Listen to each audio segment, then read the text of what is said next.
Hello प्यारे बच्चों, good evening. How are you? I hope you will be fine and okay. I am also fine. आपका SSP academy में welcome है।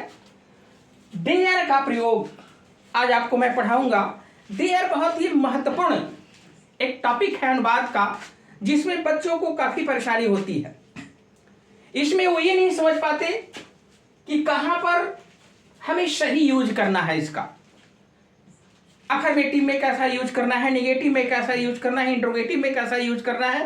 तो इस देयर को अच्छी तरीके से समझने के लिए आप बहुत गहराई से इनके रूल्स को समझने की कोशिश करिए। It is necessary to you to understand the basic rule of translation if you want to study well. तो यहां पर आपका जब वाक्य में संख्या या किसी बात का होना या न होना दर्शाया जाए, वहां देयर का प्रयोग करते हैं। इसका मतलब देयर का अनुवाद करने के लिए आपको संख्या का होना जरूरी है। जैसे कक्षा में 40 बच्चे हैं, या किसी बात का होना या ना होना। जैसे चंद्रमा पर न हवा है न पानी है, बाल्टी में पानी नहीं है, घर में कोई नहीं है। तो किसी बात का होना या ना होना या संख्या दर्शाया जाए तो वहां हम देयर का प्रयोग करते हैं। इसके कुछ नोट्स आप देखेंगे क्या रूल होते हैं। वाक्य में देयर का कोई अर्थ नहीं होता, याद रखिए, देयर का कोई अर्थ नहीं होता है। इस बात को आप दिमाग में बैठा लीजिए, देयर का कोई अर्थ नहीं होता है। देयर सिर्फ संख्या और किसी बात का होना ना होना के लिए यूज किया जाता है, लेकिन इसका वाक्य में कोई हिंदी अर्थ नहीं होता। नो के साथ एनी का प्रयोग नहीं किया जाता, ये कभी गलती मत किया करिएगा। नो के साथ कभी भी एनी का प्रयोग नहीं होता। जैसे कक्षा में कोई लड़का नहीं है तो देयर इज नो एनी नहीं लगा सकते, there is no boy in the class. तो नो के साथ कतई एनी का प्रयोग मत करिए। वाक्य में है, हैं, था, थी के ठीक पहले करता आता है। जैसे कक्षा में 40 लड़के हैं तो है के पहले क्या क्या करता, 40 लड़के, ठीक है। 2, 3, 4 तथा, या आपको 2 है, 3 है, 4 है, यानी 2, 3, 4, 5, 6 यानी जितनी भी अनगिनत संख्याएं हैं। हाउ मच, हाउ मेनी के साथ नॉट लगाते हैं। और एक सिंगुलर रहता है अगर तो हम नो का प्रयोग करते हैं, लेकिन एक से ज्यादा का अगर यूज आपको दिखाया जाए तो हम नॉट का प्रयोग होता है। इस बात को आप दिमाग में बैठा लीजिए कि कहां नो लगाना होता है और कहां नॉट लगाना होता है। तो एक अगर है, एक की संख्या की तरफ होना या ना होना दिखाया जाता है, आप नो लगाइए, ठीक है। अगर एक से जो ही संख्या बढ़ जाती है, 2, 3, 4, जैसे कक्षा में 2 लड़के नहीं है, तो वहां पर आप नॉट का यूज करोगे। तो 2, 3, 4 या हाउ मच या हाउ मेनी आ जाता है, जिसके साथ आप नाउन का यूज करते हो। हाउ मच के बाद आप जो मात्रा के लिए होता है, how much water, how much milk, या how many boys, how many students. तो ये काउंटेबल होता है, अनकाउंटेबल होता है, ओके। के साथ नॉट का प्रयोग करते हैं। देयर के साथ वर्ब सेकेंड फॉर्म में अगर आने पर, जैसे जंगल में एक शेर रहता था या मंदिर में एक महात्मा रहते थे, तो अगर आपका मुख्य क्रिया आ जाता है सेकेंड फॉर्म में, तो उसके आने पर इज, आर, वाज, वर का प्रयोग नहीं किया जाता। तो इन बातों को ध्यान में बैठा लीजिए। अब एग्जाम्पल के माध्यम से आप समझने की कोशिश करेंगे कि किस प्रकार से इसका अनुवाद हम करेंगे। इसको आप अच्छी तरीके से देख लीजिएगा। इस नियम को जब तक आप पढ़ोगे नहीं, तब तक आपको कोई बात समझ में नहीं आएगी। इसलिए किसी भी अनुवाद को करने से पहले उसके बेसिक रूल्स को समझना बहुत जरूरी है। अगर आप बेसिक रूल्स नहीं जानते हो तो आपको कठिनाई होगी। कौन कौन से बिंदुओं पर हमें विचार करना है, संख्या पर विचार करना है, किसी बात पर होना या ना होना, और देयर की तरफ बराबर सावधान रहना है।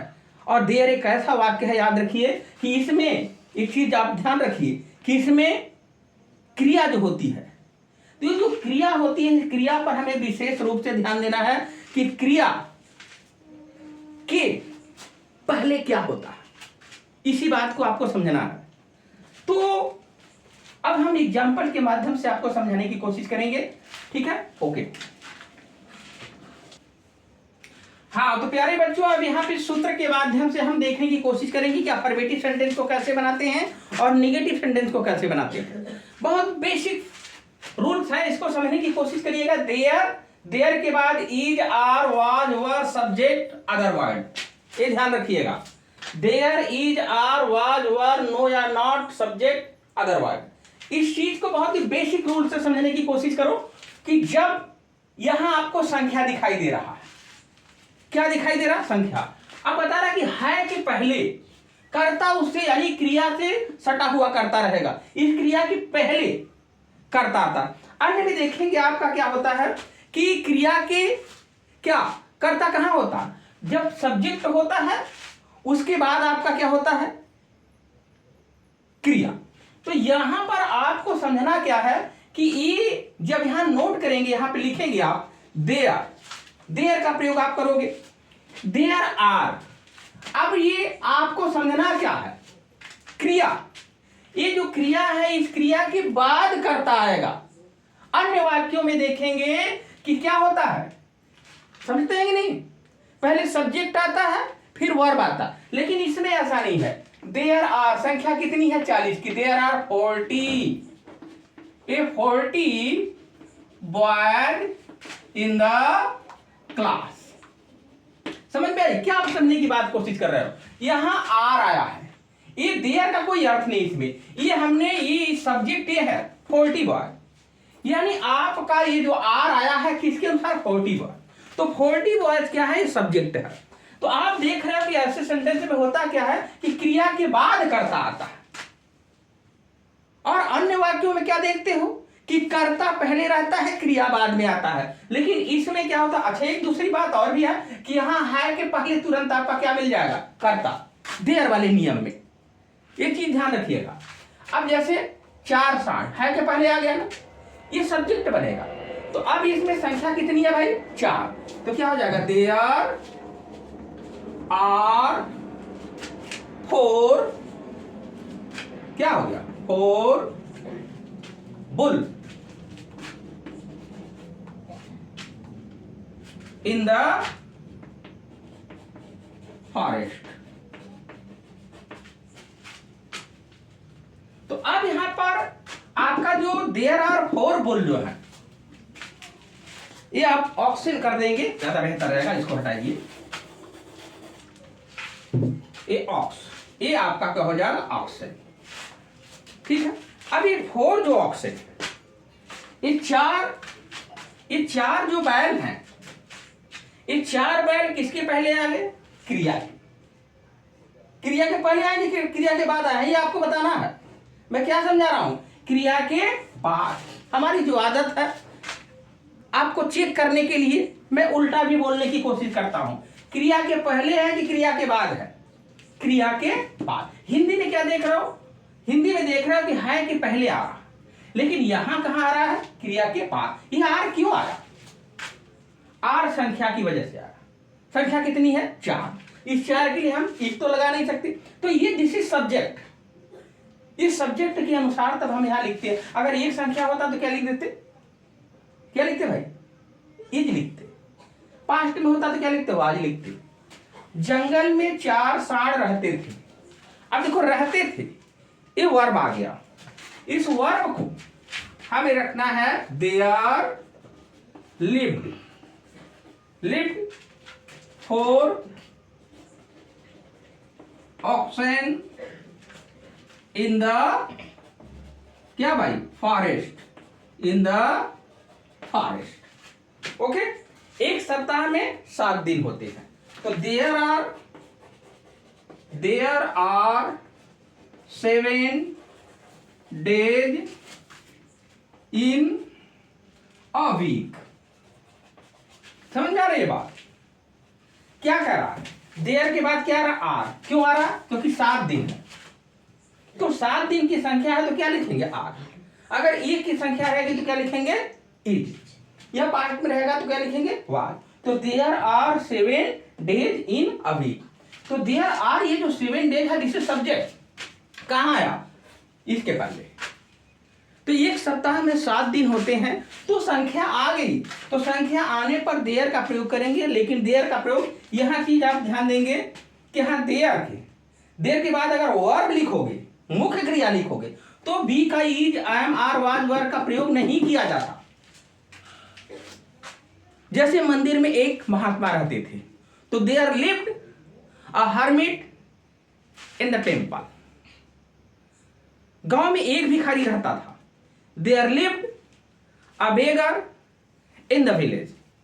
लिव्ड के साथ इज, आर, वाज, वर लगाने की कोशिश मत करिएगा, क्योंकि जो मुख्य क्रिया होता है, मुख्य क्रिया के साथ हम बी का प्रयोग नहीं करते, ये ध्यान रखिएगा। बी का मतलब क्या? Is, am, are, was, were. Okay, अब निगेटिव में यहां आप देखने की कोशिश करोगे, there,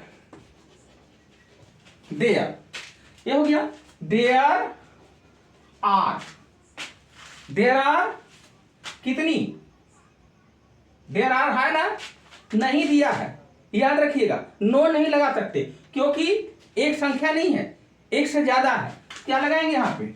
not. There are not 40, FOURT, 40 boys in the class, in the class। अब यहां क्या है? जंगल में 4 सांड नहीं थे, तो देयर क्या है? थे आ गया, थे आ गया तो क्या हो गया? पास्ट में वर हो जाएगा। देयर वर नॉट, क्योंकि बता रहे हैं संख्या कितनी है? 4 है, 4 संख्या, तो there were not 4 oxen in the जंगल। ओके, ये पृष्ठा पास है। कक्षा में कोई लड़का नहीं है। अब आप क्या नॉट लगाओगे? क्या नहीं, नो लगाओगे।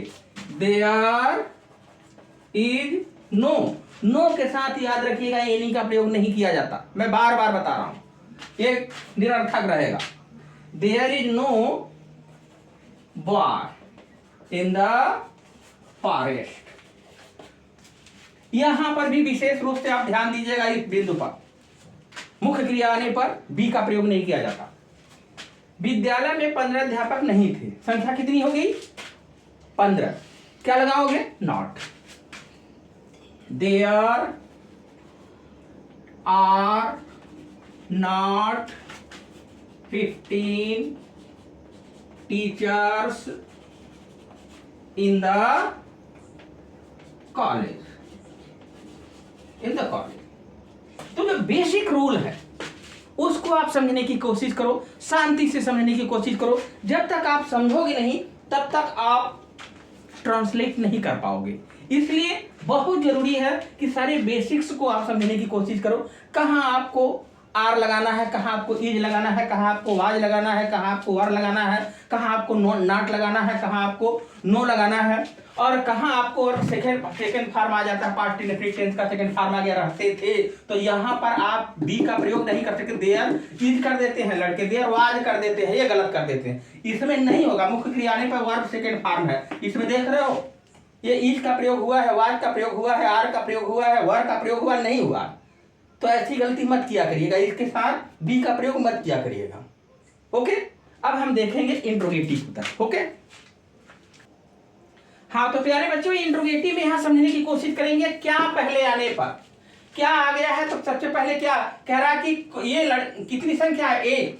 तो अब एक संख्या अगर दिखा रहा है तो क्या लिखेंगे? Is there. इज क्या आने पर उस टेंस की सहायक क्रिया बाहर आती है, तो इज देयर क्या कह रहा है? कोई लड़का नहीं है, तो is there no boy in the class. यानी कहने का मतलब क्या आ गया? तो इज बाहर निकालोगे तो संख्या दर्शा रहा है, तो इज ये देयर लिखेंगे। अब नो बॉय का मतलब क्या बता रहा है? एक वचन बता रहा है, इस वजह से हम क्या लिखेंगे? यहाँ इज लिखेंगे। Question mark. क्या स्कूल के सामने स्कूल के सामने पेड़ है? तो इज संख्या वहां तो नहीं दिखा, लेकिन एक मानेंगे। इज देयर के सामने एक पेड़ है, ऐसे आप एक लगा दोगे तो ज्यादा बेहतर रहेगा आपके लिए। तो is there a tree in front of the school, in front of the school, ऐसे एक क्वेश्चन मार्क यहां लगा दे।